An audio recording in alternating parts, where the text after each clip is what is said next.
ભગવાનના નામે મને કંઈક આપો. દીકરી, મેં 2 દિવસથી કંઈ ખાધું નથી.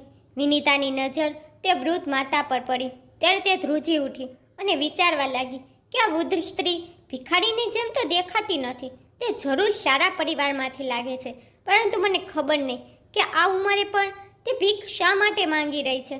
તે પોતાનું પર્સ ખોલે તે પહેલાં જ ટ્રેન ચાલુ થઈ ગઈ.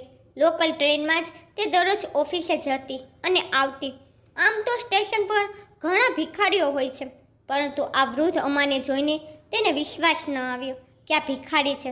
પણ જ્યારે ભૂખ સહન ન થાય અને નજીક ખાવા માટે કંઈ જ ન હોય, ત્યારે માણસને બીજો કોઈ વિકલ્પ દેખાતો નથી. વિનીતા આખા રસ્તે તે વૃદ્ધ માતા વિશે વિચારતી રહી અને આખો દિવસ ઓફિસમાં પૂરો થયો. સાંજે જ્યારે તે પાછી ફરી ત્યારે એ જ અમ્મા ફરી સ્ટેશન પર જોવા મળી. વિનીતા તેની નજીક ગઈ ત્યારે તેની આંખો ઝાંખી પડી ગઈ હતી. એવું લાગી રહ્યું હતું કે જીવવાની કોઈ આશા બચી ન હોય. બસ જીવન પસાર કરવાનું છે એટલે જીવાનું છે. ઉંમર કદાચ 80 વર્ષ. આંખો નીચે અનુભવોના નિશાનો. ગંદી સાડીમાં પણ તે બધાથી અલગ દેખાતી હતી. તે સારા ઘરની સ્ત્રી જેવી દેખાતી હતી. ખબર નહીં આવી મજબૂરી શું છે. વિનીતાએ ફ્રૂટ સેલર પાસેથી પ્લેટ લીધી, જેમાં 4 પૂરીઓ અને બટેકાનું શાક હતું અને સાથે એક પેકેટમાં છાશ પણ લીધી. અમ્મા, ભોજન કરી લ્યો અને છાશ પી લ્યો, તમારું પેટ ભરાઈ જશે. ખાવાનું જોઈને તેની આંખો ચમકી ગઈ. તેમણે આશીર્વાદ આપ્યા અને ખાવાનું શરૂ કર્યું. વિનીતા કંઈક પૂછે તે પહેલાં રોહિતનો ફોન આવ્યો. તું ક્યાં છે? અત્યાર સુધીમાં તારે ઘરે આવી જવું જોઈતું હતું. આજે ઘણો સમય લાગ્યો. હા, હું આવું છું. હું તમને આવીને કહીશ. અને વિનીતા ઘર તરફ જવા લાગી. તું પણ વિનીતા, સ્ટેશન પર આવા ઘણા ભિખારી હોય છે. દરરોજ કેટલા લોકોને ખાવાનું આપીશ. આજે આપીશ તો કાલે પણ માંગશે અને પછી આ લોકોને રોજે રોજ માંગવાની આદત પડી જાય છે. કામ તો કંઈ આ લોકો કરતા નથી, બસ મફતની રોટલીઓ જ ખાય છે. રોહિતે તે જ અવાજમાં કહ્યું. ના રોહિત, આ આમ ભિખારીની જેમ દેખાતી ન હતી. તેની કોઈ મજબૂરી હોવી જોઈએ. તે એટલી લાચાર દેખાતી હતી કે તેને જોઈને તમને પણ દયા આવી છે. હું કાલે અમ્મા સાથે વાત કરીશ. અરે કાલે તો રવિવાર છે, તું કાલે કેમ જઈશ? હું તો કાલે જઈશ. રવિવાર છે, ઓફિસે જવાની કોઈ ઉતાવળ નહીં હોય અને ન તો ઘર આવવાની. બીજે સવારે વિનીતા સ્ટેશન તરફ જવા લાગી. ત્યાં જઈને તે વૃદ્ધ અમાને શોધવા લાગી, પરંતુ તે ક્યાંય નજર ન આવી. ત્યાં પૂછવા પર કોઈએ કહ્યું કે સ્ટેશન બહાર એક મોટું વડ વૃક્ષ છે, ત્યાં તે બેસે છે. તેથી વિનીતા ત્યાં ચાલી ગઈ. વૃક્ષની નીચે તે સૂતી હતી. અમ્મા, હું તમારા માટે નાસ્તો લાવી છું. આજે તમે અંદરથી બહાર કેમ ન આવ્યા? હા દીકરી, મારી તબિયત સારી નથી. મારા હાથ પગ બગડી ગયા છે. હવે આ ઉંમરે કોઈ કામ થતું નથી, તો હું ભીખ માંગીને જીવન વિતાવું છું. એમ તો ક્યારેક તમારા જેવા લોકો પણ આવે છે, મફત ખોરાક આપી જાય છે. અમ્મા, તમે ક્યારથી ભીખ માંગો છો? વિનીતાએ પ્રશ્ન પૂછ્યો. તો વિનીતાનો પ્રશ્ન સાંભળીને તેને આશ્ચર્ય થયું અને તેની આંખોમાંથી આંસુ વહેવા લાગ્યા. દીકરી, ભીખ માંગવી એ મારી મરજી નથી, પણ મારે શું કરું? એ મજબૂરી છે. આ ઉંમરે હાથ પગ ચાલી શકતા નથી અને પેટની આગ બુઝાવવા માટે પોતાના માર્ગે જવું પડે છે. મેં ક્યારેય વિચાર્યું ન હતું કે મારી પર આ પરિસ્થિતિ હશે. હું પોતે સ્ટેશન પર ભિખારીઓને ભીખ આપતી હતી. ખોરાક, કપડાં અને અન્ય જરૂરી ચીજ વસ્તુનું વિતરણ કરતી હતી. શહેરની વચ્ચે અમારું મોટું ઘર હતું. ઘરમાં નોકરો હતા. હું કોઈ રાણીથી ઓછી નહોતી. ઘરે દાદી સાસુનું હુકમ ચાલતું હતું. તે હાથમાં રહેલી લાકડી વડે બધાને મારતા હતા. મજાલ હતી કે તેમના આદેશ વિના એક પાંદડું પર હલે. ઘરમાં ખાવા પીવાની કોઈ કમી ન હતી. ઘરમાં દરેક આવા જવાવાળાઓનું પૂરેપૂરું સન્માન આપવામાં આવતું હતું. નોકરો, માળી, ધોબી દરેકને તહેવાર પર સારા કપડાં આપતા હતા. જ્યારે મારી ગોદ ભરાઈ હતી ત્યારે આખું ગામ મુલાકાતે આવ્યું હતું. દેશી ઘીમાં વિવિધ ભોજન બન્યા હતા. બધાએ મને પુત્રના આશીર્વાદ આપ્યા અને મને પ્રથમ બાળકમાં મારો પુત્ર આરવ મળ્યો. આરવના ઉછેરમાં કોઈ કમી ન રહી. 1.5 વર્ષ પછી પ્રસાદનો પણ જન્મ થયો. 2 પુત્રોની માતા બનવાનો જે અભિમાન હતો તે મારા માથા પર બોલી રહ્યો હતો. હું મારી દાદી સાસુ અને સાસુની વાલી વહુ હતી, જેમને પરિવારને 2 પુત્રો આપ્યા હતા. અમે દરેક તહેવાર પર મંદિરમાં જતા અને જરૂરિયાતમંદોને કપડાં અને ભોજન આપતા. મારા બંને પુત્રો મોટા થઈ રહ્યા હતા. પતિ કારોબાર સંભાળી રહ્યા હતા. ઘરમાં કોઈ વસ્તુઓની કમી ન હતી. બંને પુત્રોની દેખરેખ સારી રાખવામાં આવી રહી હતી, પરંતુ તે વધારે ધન જોઈને બગડવા લાગ્યા હતા. તેઓ અભ્યાસથી દૂર થઈને ખરાબ સંગતમાં ફસાઈ ગયા હતા. મિત્રો વચ્ચે પૈસા ખર્ચવા લાગ્યા હતા.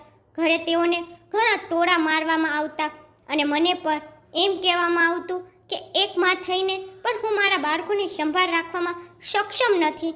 દાદી સાસુ પૌત્રની ચિંતા કરતાં કરતાં આ દુનિયામાંથી ચાલ્યા ગયા અને સાસુ સસરાનું સંસાર પરથી મન ઉડી ગયું. તેથી તે ધાર્મિક સ્થળે જઈને રહેવા લાગ્યા. અમે સમજાવ્યું કે આપણે બંનેના લગ્ન કરાવી દઈએ, પણ તેને કહ્યું જ્યારે વહુઓ આવે તો તેનું મોઢું બતાવવા આવજો. હવે આટલા મોટા ઘરમાં અમે 4 લોકો રહી ગયા હતા. હવે પહેલાંની જેમ ઘરમાં કોઈ આવતું જતું પણ નહોતું. પુત્રો મોટા થયા ત્યારે અમને તેની લગ્નની ચિંતા થવા લાગી. ઘરનો ધંધો હતો, પણ મારા પતિ એકલા સંભાળતા હતા. વિચાર્યું હતું કે પુત્રો છે, ધંધો સારો ચાલશે, પણ પુત્રોને ભટકવા સિવાય બીજો કોઈ સમય જ નહોતો મળતો. તે ખરાબ સંગતમાં ફસાઈને દારૂમાં પૈસા નાખતા હતા અને મારા પતિ સાથે જે લોકો ધંધો કરી રહ્યા હતા તે લોકો છેતરપિંડીથી ધન એકઠું કરતા હતા.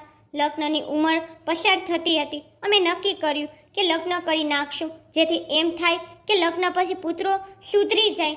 કુટુંબનું મોટું નામ હતું. છેવટે તે બંનેના લગ્ન નક્કી થયા. એક સાથે ઘરમાં 2 વહુઓ આવી ગઈ. એવું લાગી રહ્યું હતું કે લક્ષ્મી ઘરે આવ્યા છે. ઘરની સ્થિતિ સારી થઈ જશે.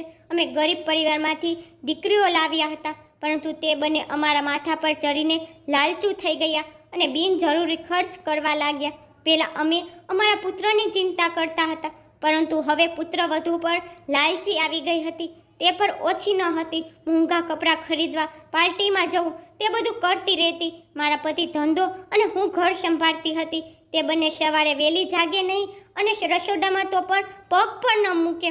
મારી હાલત જોઈને મારા પતિએ પુત્રોને ઘણી વખત સમજાવવાની કોશિશ કરી, પરંતુ તેઓ સમજ્યા નહીં. આ ચિંતા કરવા લાગ્યા અને એક દિવસ અચાનક તેમની તબિયત બગડી અને તેમને મને આ દુનિયામાં એકલી છોડી દીધી. તેના ગયા પછી પણ બંને દીકરાઓ સુધર્યા નહીં. 2 બાળકો થઈ ગયા, પણ કારોબાર સંભાળી શક્યા નહીં અને તેમાં નુકસાન થવા લાગ્યું. એક દિવસ એવો આવ્યો કે કર્જ માંગવાવાળા લોકો મારા માથા પર આવીને ઊભા રહી ગયા. બંને દીકરાઓને ત્યારે હોશ આવ્યો જ્યારે બધું નાશ થઈ ગયું. હવે ઘરમાં ઝઘડો ચાલુ થઈ ગયો. બંને પુત્ર વધુઓ દરરોજ તેના માતા પિતાના ઘરે જવાની ધમકી આપતી અને ઘરમાં પણ પૈસાની ભારે તંગી થઈ ગઈ હતી.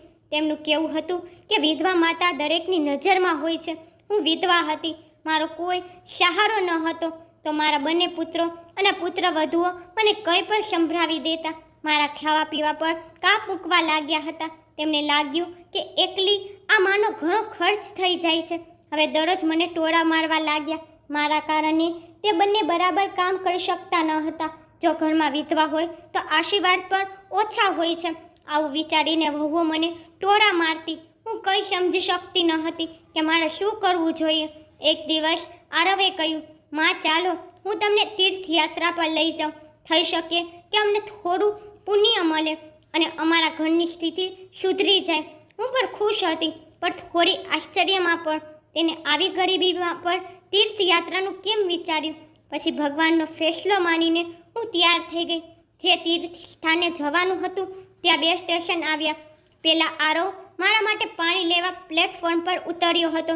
પાણી તો ન લાવ્યો અને તે પોતે પણ ન આવ્યો. ટ્રેન ચાલવા લાગી અને મારી પાસે 1 રૂપિયો પણ ન હતો.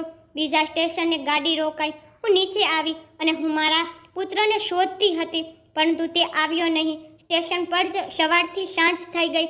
મારી પાસે પૈસા પણ નહોતા અને મને ભૂખ પણ લાગી રહી હતી. મને કંઈ ખ્યાલ ન આવ્યો અને એક દુકાનદારને મારી કહાની જણાવી, પણ કોઈએ મને ખાવાનું આપ્યું નહીં. મેં કહ્યું, મને ઉધાર આપો, મારો દીકરો 1-2 દિવસમાં મને લેવા આવશે. તો બધા હસવા લાગ્યા. અમ્મા, તું બહુ માસૂમ છો. તમારો દીકરો ફરી ક્યારેય નહીં આવે. તેને તમને અહીં છોડી દીધા છે. તે હવે ક્યારેય નહીં આવે. હું માની જ શકતી ન હતી કે 9 મહિના સુધી જે પુત્રનો ભાર ઉઠાવ્યો, મારા હાથેથી મોટા કર્યા, આજે એ પુત્રોને માતા ભારે લાગવા લાગી. બસ ત્યારથી પુત્રનું રાહ જોવાનું બંધ કરી દીધું. હવે આ સ્ટેશને ભીખ માંગીને જીવન વિતાવું છું અને ભગવાનનું નામ લઉં છું. વૃદ્ધ અમાની વાત સાંભળીને વિનીતાની આંખોમાં આંસુ આવી ગયા. સાચું છે, બધા જાણી જોઈને ભીખ નથી માંગતા. કેટલાક લોકો મજબૂર પર હોય છે. વિનીતા ઘરે આવી ગઈ. રોહિતે કહ્યું, જઈ આવી તારી વૃદ્ધ અમા પાસે. તેને કંઈક વાર્તા કહી દીધી હશે. આ રોહિત એવી વાર્તા જે મને ઊંડે સુધી છોડી દે છે. દીકરાઓ માતાનો ભાર ન ઉપાડી શક્યા તો તેઓએ તેને સ્ટેશન પર છોડીને ચાલ્યા ગયા. મેં કહ્યું, વૃદ્ધ અમા, તમે મને તમારા ઘરનું સરનામું આપો. પરંતુ તેને ના પાડી. તેને કહ્યું કે ન તો તેના દીકરાઓ સાથે રહેવા માંગે છે અને ન તો તેઓને સજા આપવા માંગે છે અને ન તો જવા માંગે છે. હવે દીકરાઓએ મારો ત્યાગ કરી નાખ્યો છે તો હું શું તેમનાથી અપેક્ષા રાખું? હવે તે પથ્થરના બની ગયા છે. રોહિત, મને સ્ટેશન પર માજીનું આ રીતે ભીખ માંગવું પસંદ નથી. આપણે તેમના માટે કંઈક કરી શકીએ નહીં? વિનીતાએ તેના પતિને પૂછ્યું. વિનીતા, આપણે શું કરી શકીએ? આપણી પોતાની નોકરી છે, આપણી દીકરી છે, જેની જવાબદારી આપણી છે કે આપણે તેને સારું જીવન આપી. પણ રોહિત, આપણે આપણી દીકરીને બધું આપી રહ્યા છીએ, પણ જે સૌથી અમૂલ્ય વારસો છે તે તેને આપી શકતા નથી. આપણી દીકરી એકલી સંઘર્ષ કરી રહી છે. આપણે તેને સમય આપી શકતા નથી અને ન તો તેને દાદી નાનીનો પ્રેમ આપી શક્યા છીએ. રોહિત, આપણે એવું કરીએ તો તે વૃદ્ધ અમાને આપણા ઘરે લઈ આવીએ. તેને પણ સહારો મળી જશે અને આપણી દીકરીને પણ દાદી નાનીનો પ્રેમ મળી જશે. શું તારો મગજ ખરાબ થઈ ગયો છે? કોઈને પણ રસ્તામાંથી ઉપાડીને ઘરે લઈ આવ. આપણે તેના વિશે કંઈક ખબર તો હોવી જોઈએ. તે આપણી કાંઈ લાગતી નથી. જો તું તેમની એમ મદદ કરવા માંગે છે તો તું કરી શકે છે, પરંતુ તેમને ઘરે તો ન લાવી શકીએ. અજાણ્યા ઉપર ભરોસો ન કરાય. પણ રોહિત, તું પણ અજાણ્યો અને અજનબી હતા જ્યારે તમને અનાથાશ્રમમાંથી લાવવામાં આવ્યા હતા. વિનીતાની વાત સાંભળીને રોહિત ચોંકી ગયો. તે જૂઠું પણ બોલતી ન હતી. તે પર અનાથ હતો. મને ખબર નહીં કે તેના માતા પિતાએ તેને કેમ છોડી દીધો હતો. આજે પણ તેને તેના માતા પિતાને યાદ કરે છે, જે લોકોએ તેને ગોદ લીધો હતો. તેને ખૂબ જ પ્રેમથી ઉછેર્યો અને આજે તે પોતાની તાકાત પર પોતાના પગ પર ઊભો છે. વિનીતા સાથે તેના લગ્ન થયા અને એક દિવસ તે બંને તેમની કારમાં તેને મળવા આવી રહ્યા હતા, પરંતુ તે બંનેનું માર્ગ અકસ્માતમાં મૃત્યુ થઈ ગયું અને તેઓ તેમની પૌત્રીનું પણ મોઢું ન જોઈ શક્યા. રોહિત ફરી અનાથ થઈ ગયો. આ તો વિનીતાએ તેને સંભાળ્યો અને દરેક પગલે તેનો સાથ આપ્યો. મને માફ કરી દે વિનીતા. આપણે કાલે જ તેમાં પાસે જઈશું અને તેને ઘરે લઈ આવીશું. રાતે વિનીતા ખૂબ ખુશ હતી. તેને તેની દીકરીને કહ્યું હતું કે તે કાલે દાદીમાને ઘરે લઈ આવશે. સવારે ઉઠીને ત્રણેય સ્ટેશન નીકળ્યા. વિનીતાની આંખો તેને શોધતી હતી ત્યારે તેને બીજી બાજુ ભારે ભીડ જોઈ. તે પર ભીડની અંદર જોવાનો પ્રયાસ કરવા લાગ્યા. અંદર જોયું તો મોંમાંથી ચીસ નીકળી ગઈ. અમારું મૃત શરીર પડ્યું હતું. તે ઘણા સમયથી બીમાર હતા. સમયસર સારવાર ન થવાના કારણે મૃત્યુ થઈ ગયું. 2 પુત્રોની માતા ભીખ માંગવા મજબૂર થઈ ગઈ હતી. વિનીતા રડવા લાગી. ખૂબ મુશ્કેલીથી રોહિતે સમજાવી. એક પછી એક લોકો જવા લાગ્યા, પણ વિનીતા ત્યાંથી ગઈ નહીં. રોહિત, આપણે અમાને આપણી સાથે રાખી શક્યા નહીં, પરંતુ ઓછામાં ઓછું તેમનું અંતિમ સંસ્કાર તો કરી શક્યા છીએ. તેમના પુત્રોને ખબર પણ નહીં હોય કે આજે તેમની માતા આ દુનિયામાંથી ચાલી ગઈ છે. રોહિતે પોલીસ કર્મીઓ પાસેથી પરવાનગી માંગી અને સન્માનથી અમ્માનું અંતિમ સંસ્કાર કર્યું. વિનીતાએ ભીની આંખોથી તેને વિદાય આપી. મિત્રો, સમાજમાં બધા ભગવાન પાસેથી છોકરાઓને વધારે માંગે છે, કારણ કે પુત્ર હોય તો વૃદ્ધાશ્રમમાં માતા પિતાને સહારો મળશે, તેમની ચિંતાઓ દૂર થઈ જશે.